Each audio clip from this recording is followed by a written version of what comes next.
Stéphane, Emmanuel de Cyclisme Actu. De retour sur un grand tour, ça commence par un chrono. On vient de gagner sa 31e victoire sur le Tour de Pologne sur un chrono. Tous les feux sont verts, c'est ça, hein? Oui, oui, maintenant j'ai plus de confiance. C'est clair il y a 2 semaines ou il y a 3 semaines, parce que après ma chute à l'Omloop, c'était quand même une longue phase de réhabilitation, et c'était bien de recourir et de recourir aussi en World Tour sur le circuit international et aussi d'être compétitif comme je l'ai souhaité.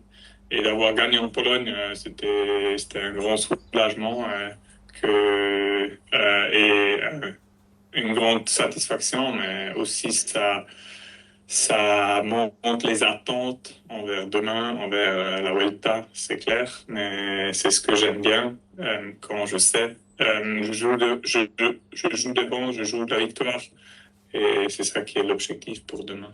Comment tu as vécu ces mois d'attente ou de soigner tes blessures, etc. Parce que on connaît ton caractère. T'as rongé ton frein, comme on dit? En fait, si tu veux, dans la phase de réhabilitation, il y a certaines personnes qui me disent, ouais, il faut que tu te fixes un objectif, à quel point tu veux retourner à la compétition. Mais pour moi, en fait, je dis, mon objectif, c'est d'être mieux demain que je le suis aujourd'hui, et être mieux la semaine prochaine que cette semaine. Et en fait, comme ça, on a travaillé, vraiment, on a pris jour par jour, bloc d'entraînement par bloc d'entraînement pour essayer de faire le maximum sans trop en faire, parce qu'au final, c'est le corps qui a décidé à quelle vitesse la réhabilitation allait se passer. Et si tu te mets un objectif, tu as peut-être tendance à trop forcer, même si le corps il n'est pas encore prêt. En fait, on a pu éviter tout ça, et pour ça, c'était de notre point de vue une réhabilitation presque parfaite, parce que j'ai jamais eu des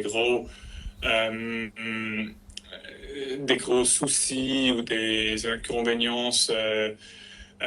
Oui, dans la phase de réhabilitation, genre jamais eu une inflammation parce que je suis allé trop vite ou quelque chose comme ça. Donc, oui, pour moi, c'était assez d'avoir en tête que je voulais retourner au plus haut niveau possible, mais à quel point ça allait être, c'était mon corps qui allait décider. Et là, je pense c'est ouais, le plus vite que j'aurais pu espérer à être là et de parler d'une potentielle ou de parler comme un favori pour la course de demain. Je crois ouais, j'aurais pas pu attendre mieux quand je suis tombé fin février.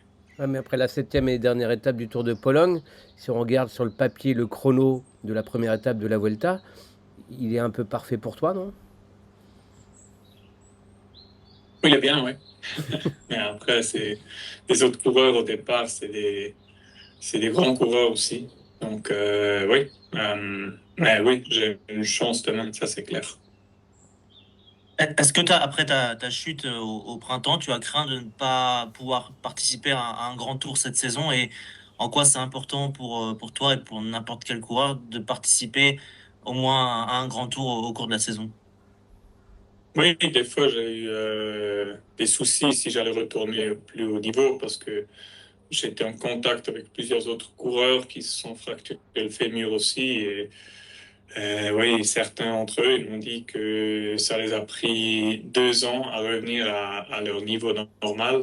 Et donc oui, quand tu entends ça, c'est pas très encourageant. Mais comme j'ai dit, pour moi, genre, le Tour de France, c'était jamais vraiment en question que j'allais y participer. Ça aurait été trop tôt. Et après, on a discuté avec l'équipe que, oui, aussi en point de vue de la saison prochaine, que c'était le bon plan de faire la Vuelta, justement pour avoir cette charge quand même très, très important.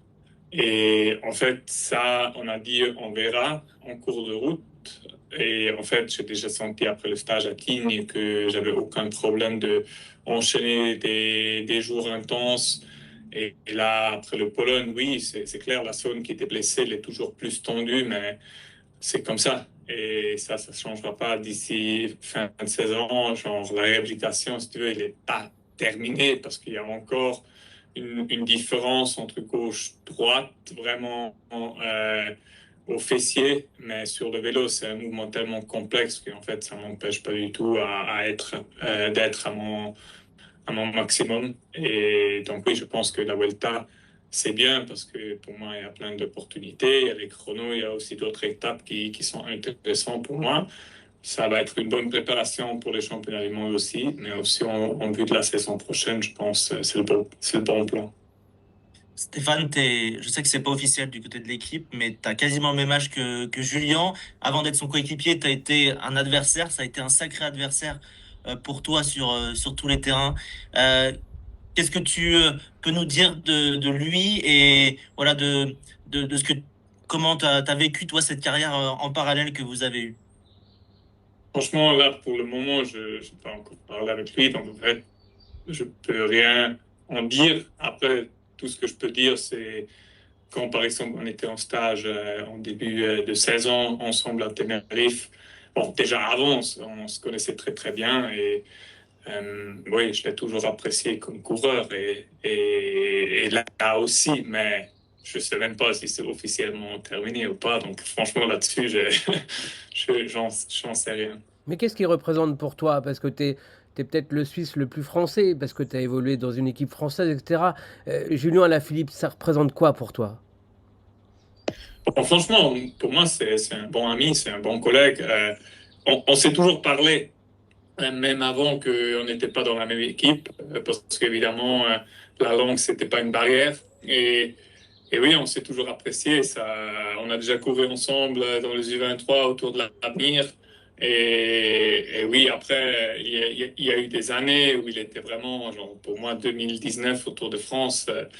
C'était incroyable ce qu'il a fait. Nous, on avait Thibaut Pinot qui était aussi en lutte pour le podium, voire la victoire du Tour. Et par exemple, moi, j'ai un souvenir l'étape vers Saint-Étienne où les deux, où ils étaient sur la chasse de Thomas de Gent, où ils ont repris du temps sur les favoris. Et pour moi, c'était des moments fantastiques que lui, il a vécu. Et moi, à travers, à être le coéquipier de Thibaut Pinot, c'était quand même, tu avais l'impression, oui, un peu la France, tu vois, qui s'est alliée et comme ça, on était des fois comme un peu des alliés, j'avais l'impression. Toi qui aimes la France, c'est une page du cyclisme pour la France qui se tourne. Thibaut Pinot, Romain Bardet, Julien Alaphilippe. C'est comment on le voit de Suisse. Mais comme j'ai dit, en fait, je ne sais même pas si la page elle est officiellement tournée dans le fait, je peux encore rien dire là-dessus. Mais si un jour c'est vraiment officiel, là, oui, je peux vous répondre. Merci Stéphane.